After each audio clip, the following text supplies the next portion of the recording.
Əlincə qalası. Naxçıvanın Culfa rayonunun Xanəgah və Əlincə kəndlərinin əhatəsində, Əlincə çayın sağ sahilində eyni adlı dağın zirvəsində yerləşir. Qalanın tikilmə tarixi müxtəlif cür göstərilir. Bəzi mənbələrdə Əlincə qalası eradan əvvəl inşa edilmiş, eramızın 5-ci əsrində bərpa edilmişdir. Bəzi mənbələrdə isə qala 9-cu 10-cu əsrlərdə tikildiyi ehtimal edilir.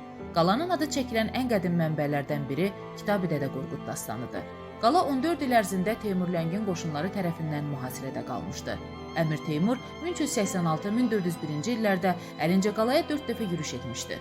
Onun ölümündən sonra Əlincə qala yenidən Cəlalirlərin, sonra isə Qaraqoyunluların hakimiyyəti altına keçmişdi. Səfəvilərdən sonra ciddi dağıntılara məruz qalsa da, qala 19-cu əsrdə də öz funksiyasını yerinə yetirmişdi. 1826-cı ildə Ruslarla müharibədə Lala adlı qalabəyi Əlincə qalasında yarım ildən artıq düşmənlə mübarizə aparmışdı. Bu abidə 2007-ci ildə dünya əhəmiyyətli abidələr siyahısına daxil olunmuşdu.